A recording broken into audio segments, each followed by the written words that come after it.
नमस्कार फ्रेंड, मैं आपका दोस्त शंकर स्वागत करता हूँ एक नई वीडियो में। और इस वीडियो में मैं आप लोगों को एएलपी के बारे में बताऊंगा। यदि आप एएलपी बनना चाहते हैं, इंडियन रेलवे में लोकोमोटिव ड्राइवर बनने की ख्वाहिश रखते हैं, तो आप इस वीडियो को जरूर देखें, क्योंकि इस वीडियो में मैं बहुत सारा डिटेल बताऊँगा कि आप रेलवे ड्राइवर कैसे बन सकते हैं, क्या एलिजिबिलिटी क्राइटेरिया होती है, क्या होता है एएलपी, सो क्वालिफिकेशन कितनी होती है, एज क्या होना चाहिए, ये कितने स्टेज के एग्ज़ाम होते हैं, सैलरी क्या होती है, या प्रमोशन किस लेवल पर हो सकता है, उसके वैकेंसी कब आएगी। इन सारी जानकारी प्राप्त करने के लिए आप इस वीडियो से जुड़े रहें। यदि इस वीडियो से नए हैं आप तो इस चैनल को जरूर सब्सक्राइब करें। चलिए शुरू करते हैं इस वीडियो को।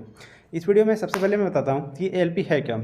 एएलपी एक इंडियन रेलवे में ड्राइवर समझ सकते हैं, जिस तरह रेलवे में ड्राइवर जो काम करते हैं आप देखे होंगे कभी, वही उसी को एएलपी के नाम से जानते हैं। इसका फॉर्म होता है assistant loco pilot. Assistant loco pilot short form में एएलपी के नाम से जाना जाता है इसे।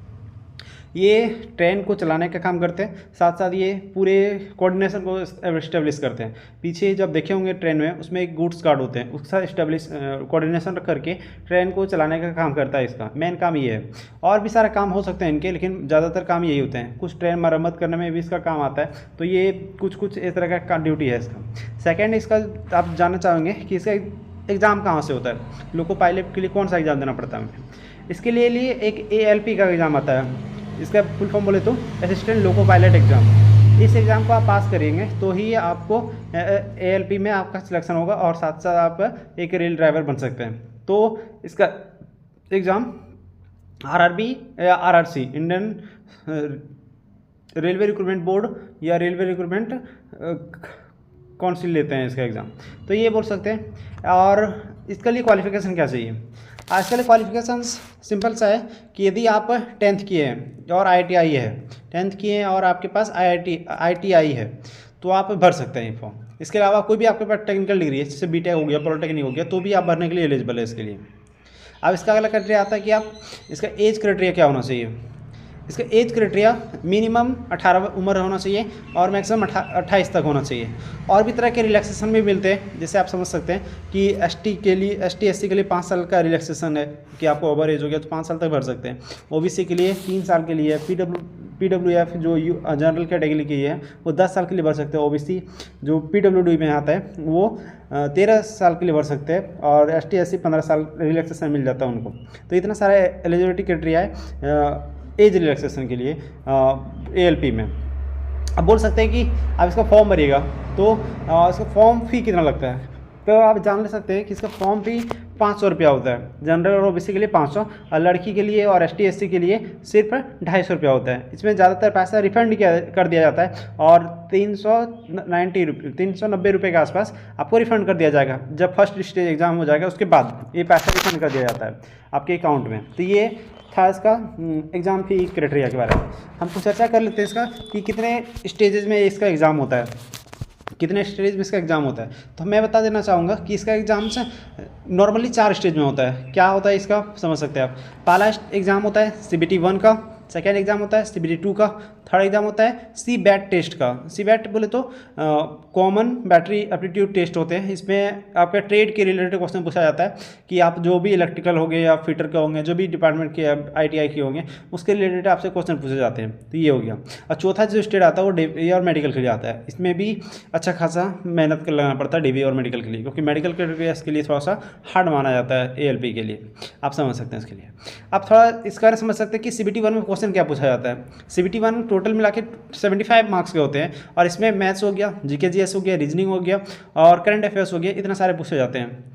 CBT 2 जो होता है, फर्स्ट से जब क्वालिफाई कीजिएगा तो CBT 2 देना पड़ेगा आपको। तो CBT 2 2 पार्ट में बटा हुआ है। फर्स्ट पार्ट आपका 90 मिनट्स का होता है, 100 क्वेश्चन होते हैं उसमें, और इसमें मैथ्स पूछा जाता है, रीजनिंग पूछा जाता है, GK GS पूछा जाता है, बेसिक साइंस होते हैं, और इंजीनियरिंग रिलेटेड क्वेश्चन पूछा जाता है कुछ इसमें। ये हो गया इसका फर्स्ट सेकेंड CBT का पार्ट 1। पार्ट B में इसका 60 नंबर का होता है, और 60 मिनट का होता है, 75 क्वेश्चन पूछे जाते हैं, और एक क्वालिफाइंग इन नेचर होता है, मैंने सिर्फ आपको पास करना है। इसका नंबर आपको मेरिट में नहीं जुड़ेगा, तो इसका 35% आपको नंबर लाना अनिवार्य है, तभी आप कर सकते हैं। अब DB मेडिकल, अब तीनों स्टेज क्वालिफाई करने के बाद आपको DB मेडिकल के लिए कॉल किया जाएगा, तो आप मान सकते हैं कि आप DB के लिए हो सकते हैं।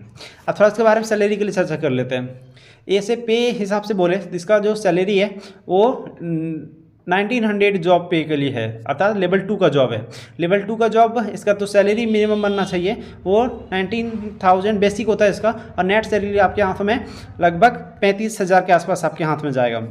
लेकिन आप इसमें किलोमीटर अलाउंसेस होते हैं, जैसे बोले सकते तो कि आप अगर जिस डिवीजन में आपका जो अलॉटमेंट हुआ या जहाँ पर इसका पोस्टिंग हुआ उससे अगर 7 किलोमीटर 8 किलोमीटर आगे जाते हैं तो आपका किलोमीटर अलाउंसेस बनते हैं, तो अच्छा खासा इनकम बढ़ जाता है आपका। तो लगभग 50,000 से ऊपर हर मंथ आपका सैलरी बनता है, ऐसा अनुमान लगा सकते हैं आप। इसका वैकेंसी कब आ सकता है, बहुत सारे लोगों का जानकारी है कि इस साल वैकेंसी आने वाला है, तो आप तैयार रहिएगा कि इसका वैकेंसी अक्टूबर से नवंबर तक 2023 में अनकन्फर्म में आएगा, क्योंकि इसका वैकेंसी 2018 में ही आया था, उसके बाद वैकेंसी अभी तक नहीं आया है। तो आप जान सकते हैं इसका वैकेंसी इसी साल अक्टूबर से नवंबर के बीच में आएगा ही आएगा, तो इसके लिए आप तैयार रहेंगे। आप समझ सकते हैं, थोड़ा इसका क्यूरियोसिटी होती है इससे हम कहाँ तक प्रमोट होकर जा सकते हैं। आपका जब आपका सिलेक्शन होगा वो ALP सहायक लोको पायलट के रूप में बोल सकते हैं या समन्वय के रूप में होगा आपका। तो सहायक लोको पायलट में जब आप जाइएगा तो लेवल 2 का जॉब होगा, इसके जस्ट ऊपर जाइएगा तो वरिष्ठ सहायक लोको पायलट में जाइएगा। अब इसके जस्ट प्रमोट जब होगा, 3rd स्टेज जब प्रमोशन होगा आपका, तो आप लोको पायलट बनिएगा, और इसके बाद आप जब बनिएगा तो लोको पायलट पर्यवेक्षक बनिएगा। तो ये था 4 स्टेज का आपका प्रमोशन। आप इस तरह से अपने आप को प्रमोट करके आगे लेवल तक जा सकते हैं। ये था पूरा डिटेल इस ALP बनने का। यदि आपको इस वीडियो तो थोड़ा सा भी हेल्पफुल लगेगा तो जरूर वीडियो को लाइक कीजिएगा और चैनल को सब्सक्राइब कीजिएगा। मिलते हैं अगले वीडियो में, तब तक के लिए जय हिंद जय भारत।